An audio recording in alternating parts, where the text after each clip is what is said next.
Good morning to all. BRF അതിൽ നമ്മൾ Indian contract act ആണ് പഠിച്ചുകൊണ്ടിരുന്നത്. ഇന്ത്യൻ കോൺട്രാക്റ്റ് ആക്റ്റിൽ നമ്മൾ കോൺട്രാക്റ്റ് എന്താ പറഞ്ഞു, എഗ്രിമെൻ്റ് എന്താ പറഞ്ഞു, അതിനുശേഷം നമ്മൾ essentials of A valid contract പറഞ്ഞു. ആ 10 എലമെൻറ്റ്സ് നിങ്ങൾ നിർബന്ധമായി നിങ്ങളെ മനസ്സിലുണ്ടായിരിക്കണം ഈ ഏരിയ തീർന്നത് വരെ. കാരണം ഇത് റിലേറ്റഡ് ആയിട്ടുള്ള കാര്യങ്ങളാണ് പറയുന്നത്. അപ്പോൾ ഇന്ന് നമ്മൾ ഡിസ്കസ് ചെയ്യുന്നത് contracts or classification of contract ആണ്. പലതരത്തിലുള്ള ക്ലാസിഫിക്കേഷൻസ് ഉണ്ട് കോൺട്രാക്റ്റിൻ്റെ. അതാണ് ഇന്ന് നമ്മൾ ഡിസ്കസ്. പ്രധാനമായിട്ടും ക്ലാസിഫിക്കേഷൻ എന്തിൻ്റെ അടിസ്ഥാനത്തിലാണ് നോക്കുക. ഒന്ന് ലീഗൽ എഫക്ട്സ്, രണ്ടാമത് പെർഫോമൻസ്, മൂന്നാമത്തത് ഫോർമേഷൻ. ഇതിൽ നിങ്ങൾ കാണാൻ പറ്റും valid contract, void contract, voidable contract, unenforceable contract, illegal contract. ഈ 5 കോൺട്രാക്റ്റുകളാണെന്ന് നമ്മൾ പഠിക്കുന്നത്. ലീഗൽ ഇഫക്ട്സിൻ്റെ ബേസിലുള്ള, പെർഫോമൻസിൻ്റെ ബേസിലുള്ളതും ഫോർമേഷൻ്റെ ബേസിലുള്ളതും നമുക്ക് മറ്റു ക്ലാസ്സുകളിൽ നെക്സ്റ്റ് വരുന്ന ക്ലാസ്സുകളിൽ പഠിക്കാം. അപ്പോൾ ഇന്ന് ഈ 5 കോൺട്രാക്റ്റുകൾ എന്താണെന്നാണ് നമ്മൾ ഡിസ്കസ് ചെയ്യുന്നത്. ഓക്കെ, വാലിഡ് കോൺട്രാക്റ്റ് വളരെ സിമ്പിൾ ആണ്. An agreement enforceable at low is a valid contract. ഒരു കോൺട്രാക്റ്റിന് കോർട്ടിൽ നമ്മൾക്ക് എൻഫോഴ്സ് ചെയ്യാൻ പറ്റുകയാണെങ്കിൽ അതിനെ വാലിഡ് കോൺട്രാക്റ്റ് എന്ന് പറയാം. An agreement becomes a contract when all the essentials of a valid contract as laid down in section 10 of the Indian Contract are fulfilled. Indian Contract Act ന്റെ section 10ൽ പറഞ്ഞിട്ടുള്ള essentials, അതായത് കഴിഞ്ഞ ക്ലാസ്സിൽ നമ്മൾ പഠിച്ച offer and acceptance, legal an intention to create legal relationship, lawful consideration, capacity of parties etceteras, ഈ ഘടകങ്ങളൊക്കെ ഒരു കോൺട്രാക്റ്റിൽ ഉണ്ടെങ്കിൽ അതിനെ നമ്മൾക്ക് വാലിഡ് കോൺട്രാക്റ്റ് എന്ന് വിളിക്കാം. ഉദാഹരണം പറയുന്നത്, if a offers to sell his Bajaj scooter to b for ₹26,000 and b agrees to buy it for that price is a valid contract. വളരെ സിമ്പിളായൊരു എക്സാമ്പിളാണ്. അപ്പോൾ വാലിഡ് കോൺട്രാക്റ്റ് എന്ന് പറഞ്ഞു കഴിഞ്ഞാൽ ഒരു കോൺട്രാക്റ്റ് അത് കോർട്ടിൽ എൻഫോഴ്സ് ചെയ്യാൻ പറ്റുന്നതാണെങ്കിൽ അത് വാലിഡ് കോൺട്രാക്റ്റ് ആണ്. ഒരു കോൺട്രാക്റ്റ് എല്ലാ എസെൻഷ്യൽസും ഫുൾഫിൽ ചെയ്യുകയാണെങ്കിലും അതിനെ വാലിഡ് കോൺട്രാക്റ്റ് എന്ന് വിളിക്കുന്നു. Clear?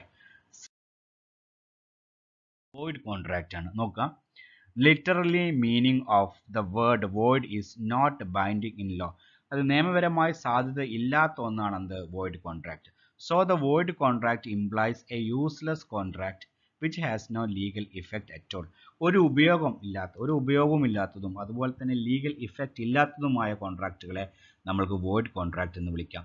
A void contract can be enforced by law. ഒരിക്കലും നമ്മൾക്ക് എൻഫോഴ്സ് ചെയ്യാൻ പറ്റാത്ത കോൺട്രാക്റ്റ് ആണ് void contract. An agreement to carry out an illegal act is an example of a void agreement. Void agreement എപ്പോഴും ഉദാഹരിക്കുന്നത് ഒരു illegal ആക്റ്റുകളാണ്. Okay, പിന്നെ പറയുന്നത് a contract between drug dealer and a buyer is a void contract simply because the terms of the contract are illegal. ഇല്ലേ, ഒരു drug ഡീലറായിട്ട് ഉണ്ടാകുന്ന ഒരു contract അതിൻ്റെ terms എപ്പോഴും ഇല്ലീഗൽ ആയിരിക്കും.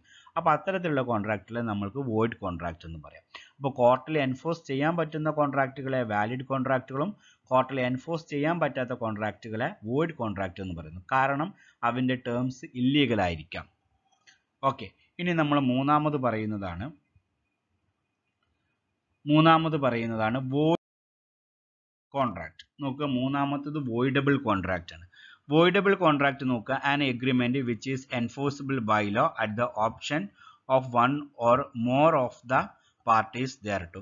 ഒരു കോൺട്രാക്റ്റ് ആ കോൺട്രാക്റ്റിലുള്ള ഒന്നോ അതിലധികമോ ആളുകളുടെ ഓപ്ഷന്റെ അടിസ്ഥാനത്തിൽ ഒരു കോൺട്രാക്റ്റിനെ നമ്മൾക്ക് എൻഫോഴ്സ് ചെയ്യാൻ പറ്റുകയാണെങ്കിൽ വോയിഡബിൾ കോൺട്രാക്റ്റ് എന്ന് വിളിക്കാം. നോക്കുക, usually a contract becomes voidable when the consent of one of the parties to the contract is obtained by coercion, undue influence, misrepresentation or fraud. Such a contract is voidable at the option of the aggrieved parties, that is the parties whose consent was so caused. ഇവിടെ പറയുന്ന ഒരു voidable contract എന്ന് പറഞ്ഞു കഴിഞ്ഞാൽ ഇതിലെ ഒരു party രണ്ടാളും ഒരു എഗ്രിമെന്റ് സൈൻ ചെയ്യണം പൂർണ്ണ സമ്മതത്തോടെ. അതിനെയാണ് നമ്മൾ ഫ്രീ കൺസെന്റ് എന്ന് വിളിച്ച്. ഇതിൽ ഒരു പാർട്ടിയുടെ സമ്മതം നേടിയത് അയാളെ കൊയേഷൻ മുഖേന, കൊയേഷൻ എന്നാൽ അയാളെ ഭീഷണിപ്പെടുത്തുക, ത്രട്ടൺ ചെയ്യുക, അൺഇൻഫ്ലുവൻസ് ചെയ്ത സ്വാധീനം, മിസ്റെപ്രസെൻറ്റേഷൻ തെറ്റിദ്ധരിപ്പിച്ചിട്ട്, അല്ലെങ്കിൽ ഫ്രോഡ്, എന്തെങ്കിലും ഫ്രോഡിസം കാട്ടിയിട്ട്. ഫ്രോഡിസം പറഞ്ഞാൽ ഇൻറ്റൻഷ്യലി പറ്റിക്കുക എന്നാണ് ഫ്രോഡ്. ഇങ്ങനെ ചെയ്തിട്ട് ഒരാളെ കൊണ്ട് നമ്മൾ ഒപ്പിടിയിപ്പിച്ചു എഗ്രിമെൻറ്റിൽ.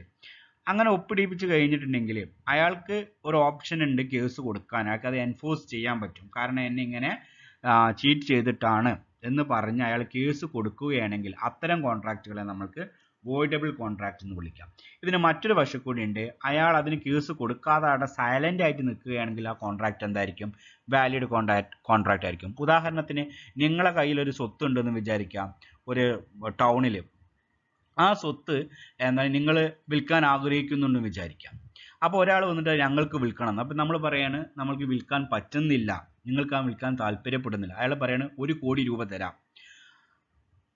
1 കോടി രൂപ തന്നാൽ നിങ്ങൾക്ക് ആ സ്വത്ത് തരണം, അല്ലെങ്കിൽ നിങ്ങളെ ഞങ്ങൾ കൊല്ലുമെന്ന് പറയുന്നു. അപ്പം നമ്മൾ എന്ത് ചെയ്യുന്നു? 1 കോടി കിട്ടിക്ക് ആ തുകയ്ക്ക് വേണ്ടിയിട്ട് ആ എഗ്രിമെൻറ്റ് സൈൻ ചെയ്യുന്നു. എന്നിട്ട് നമ്മൾ പോലീസ് സ്റ്റേഷനിൽ കംപ്ലയിൻറ്റ് ചെയ്യുന്നു. എന്താണ് ശരിക്കും ഞങ്ങൾക്ക് ഒരിക്കലും താല്പര്യമില്ല, ഞങ്ങളെ ഗൺ പോയിന്റിൽ നിർത്തിയിട്ടാണ് ഈ എഗ്രിമെൻറ്റിൽ സൈൻ ചെയ്തത്. അങ്ങനെ പറയുമ്പോൾ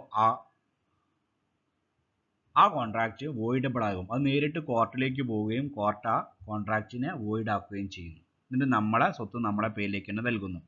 ഇനി നമ്മളിത് കേസൊന്നും ഫയൽ ചെയ്യാൻ പോകുന്നില്ല, നമ്മൾ സൈലൻ്റ് ആയിട്ട് ഇരിക്കുകയാണ്. നമ്മൾ ശരിക്കും ഒരു 75 ലക്ഷത്തിനായിരുന്നു ആ പ്രോപ്പർട്ടി കണ്ടിരുന്നത്, 1 കോടി രൂപയ്ക്കാണ് കൊടുത്തത്. അപ്പോൾ 25 ലാഖ് നമുക്ക് ലാഭം. അപ്പോൾ നമ്മളെ സംബന്ധിച്ച് ഒരു പ്രശ്നമില്ല. അങ്ങനെ നമ്മൾ സൈലൻ്റ് ആയിട്ട് നിൽക്കുകയാണെങ്കിൽ ഇത് വാലിഡ് കോൺട്രാക്റ്റ് ആയിരിക്കും. ഇപ്പോൾ ക്ലിയർ ആയില്ലേ നിങ്ങൾക്ക്? വോയിഡബിൾ കോൺട്രാക്റ്റ് എന്ന് പറഞ്ഞു കഴിഞ്ഞാൽ ഒരു വാലിഡ് കോൺട്രാക്റ്റ് എന്തായി മാറാം? വോയിഡബിൾ ആകാം, അതായത് വോയിഡ് ആകാം എന്നാണ് പറയുന്നത്. അതാണ് വോയിഡബിൾ കോൺട്രാക്റ്റ്. ക്ലിയർ? ഇതിൽ നിങ്ങൾ ഉത്തരം എഴുതുമ്പോൾ at the option of the party, ആ പാർട്ടിയുടെ ഓപ്ഷൻ അനുസരിച്ച് കോൺട്രാക്റ്റിൽ മാറ്റം വരുത്താം. അത്തരം കോൺട്രാക്റ്റുകളെ നമുക്ക് വോയിഡബിൾ കോൺട്രാക്റ്റ് എന്ന് വിളിക്കാം. എൻഫോഴ്സിബിൾ കോൺട്രാക്റ്റ് എന്ന് പറഞ്ഞു കഴിഞ്ഞാൽ it is A contract which is valid it self but not capable of being enforced in the court of law because of some technical defects such as absence of writing, registration stamp, etc., or time barred by the law of limitation. അതായത് ഒരു contract ഉണ്ടാക്കുമ്പോൾ അത് എല്ലാ തരത്തിലുള്ള കാര്യങ്ങൾ അത് fulfil ചെയ്യും. അതൊരു വാലിഡ് കോൺട്രാക്റ്റ് ആയിരിക്കും. പക്ഷേ ആ കോൺട്രാക്റ്റുമായി ബന്ധം പ്രശ്നം ഉണ്ടായിക്കഴിഞ്ഞാൽ കോർട്ട് പോയിട്ട് കഴിഞ്ഞാൽ എൻഫോഴ്സ് ചെയ്യാൻ പറ്റില്ല. അതിന് പറയുന്നതിൻ്റെ പ്രധാനപ്പെട്ട കാരണം ചില ടെക്നിക്കൽ ഡിഫക്ട്സ് ഉണ്ടായിരിക്കും ആ കോൺട്രാക്റ്റിന്. ഉദാഹരണത്തിന് അതിൽ ചിലപ്പം ചില കാര്യങ്ങൾ എഴുതിയിട്ടുണ്ടായിരിക്കില്ല, ചിലപ്പോൾ റവന്യൂ സ്റ്റാമ്പ് ഒട്ടിച്ചിട്ടുണ്ടായിരിക്കില്ല, റവന്യൂ സ്റ്റാമ്പ് അല്ല രജിസ്ട്രേഷൻ സ്റ്റാമ്പ് ഒന്നും ഒട്ടിച്ചിട്ടുണ്ടായിരിക്കില്ല, വിറ്റ്നസ് സൈൻ ചെയ്തിട്ടുണ്ടായിരിക്കില്ല, അല്ലെങ്കിൽ ലോ ഓഫ് ലിമിറ്റേഷൻ, ചില പ്രത്യേക സമയപരിധി ഉണ്ടായിരിക്കും ഉണ്ടാക്കാൻ. ആ ടൈമിൻ്റെ ഉള്ളിൽ നമ്മൾ എന്ത് ചെയ്തിട്ടുണ്ടായിരിക്കില്ല, അത് ഉണ്ടാക്കിയിട്ടില്ല. ഇങ്ങനത്തെ കാരണത്താൽ ഒരു കോൺട്രാക്റ്റിനെ കോർട്ടിൽ നമുക്ക് എൻഫോഴ്സ് ചെയ്യാൻ പറ്റുന്നില്ലെങ്കിൽ അത്തരം കോൺട്രാക്റ്റുകളെ നമുക്ക് അൺഎൻഫോഴ്സിബിൾ കോൺട്രാക്റ്റ് എന്ന് വിളിക്കാം. മനസ്സിലായില്ലേ? നമ്മളൊരു കോൺട്രാക്റ്റ് ഉണ്ടാക്കി, കോൺട്രാക്റ്റിൽ കൺസിഡറേഷൻ ഉണ്ട്, ലീഗൽ ഒബ്ജക്റ്റ് ഉണ്ട്, കപ്പാസിറ്റി ഓഫ് പാർട്ടീസ് ഉണ്ട്, ഫ്രീ കൺസെൻറ്റ് ഉണ്ട്, ഓഫർ ആൻഡ് ആക്സെപ്റ്റൻസ് എല്ലാം ഉണ്ട്. പക്ഷെ നമ്മൾ എന്ത് ചെയ്തില്ല? ഞങ്ങളുടെ കഴിഞ്ഞ ക്ലാസ് പറഞ്ഞു റവന്യൂ സ്റ്റാമ്പ് പേപ്പറിലല്ല അത് എഴുതിയത്. അതുപോലെ തന്നെ അതിൽ റൈറ്റിംഗ് ചില ഭാഗം, ചില ടേംസ് ആൻഡ് കണ്ടീഷൻ എഴുതാൻ നമ്മൾ മറന്നു, അല്ലെങ്കിൽ ഇന്ന സമയത്തിനുള്ളിൽ ഇത് സബ്മിറ്റ് ചെയ്യണമെന്നുണ്ട്, അതിൻ്റെ ഇടയിൽ നമ്മൾ ആ ടൈമിനുള്ളിൽ സബ്മിറ്റ് ചെയ്തില്ല. ഇത്രയൊക്കെ കാരണത്താൽ നമ്മൾക്ക് ഒരു കോൺട്രാക്റ്റിനെ എൻഫോഴ്സ് ചെയ്യാൻ പറ്റുന്നില്ലെങ്കിൽ അതിനെ അൺഎൻഫോഴ്സിബിൾ കോൺട്രാക്റ്റ് എന്ന് വിളിക്കാം. ഇല്ലീഗൽ കോൺട്രാക്റ്റ് ആണ്. ഇല്ലീഗൽ കോൺട്രാക്റ്റ് എന്ന് പറഞ്ഞാൽ illegal contract are those contract which are prohibited by the law or otherwise against the policy of the law. നമ്മുടെ രാജ്യത്ത് നിലനിൽക്കുന്ന നിയമങ്ങൾക്ക് എതിരായിട്ടാണ് നമ്മളൊരു കോൺട്രാക്റ്റ് ഉണ്ടാക്കുന്നുണ്ടെങ്കിൽ ആ കോൺട്രാക്റ്റുകളെ നമ്മൾക്ക് എന്ത് വിളിക്കാം? ഇല്ലീഗൽ കോൺട്രാക്റ്റ് എന്ന് വിളിക്കാം. ഇത്തരത്തിലുള്ള കോൺട്രാക്റ്റുകൾ അത് ഉണ്ടാക്കുന്ന സമയം തന്നെ അത് വോയിഡ് കോൺട്രാക്റ്റ് ആയിരിക്കും. ഇവിടെ പറയുന്നത് ഇല്ലീഗൽ കോൺട്രാക്റ്റ് ഈസ് വോയിഡ് അബ് ഇനീഷ്യോ. തുടക്കത്തിൽ തന്നെ അത് രൂപീകരിക്കുമ്പോൾ തന്നെ അതെന്തായിരിക്കാം? ഒരു വോയിഡ് കോൺട്രാക്റ്റ് ആയിരിക്കാം. Okay. Thus an agreement to commit murder or assault or robbery would be illegal and void ab initio. അത് ചില ആളുകൾ ഒരാളെ കൊല്ലാനുണ്ടാക്കുന്ന കോൺട്രാക്റ്റുകൾ, ഒരാളെ അഷോൾട്ട് ചെയ്യാനുള്ള കോൺട്രാക്റ്റ്, അല്ലെങ്കിൽ മോഷണം, ഇത്തരത്തിലുള്ള കോൺട്രാക്റ്റുകൾ അബ് ഇനീഷ്യോ ആരംഭത്തിൽ തന്നെ അതെന്തായി മാറും? ഇല്ലീഗൽ കോൺട്രാക്റ്റ് ആണ്, അത് വോയിഡുമാണ്. ഓക്കെ. അപ്പോൾ ഈ 5 കോൺട്രാക്റ്റുകൾ 2-3 പ്രാവശ്യം നമ്മൾ വായിച്ച് കേട്ട് പഠിക്കുക. ബാക്കി thank you very much. Okay.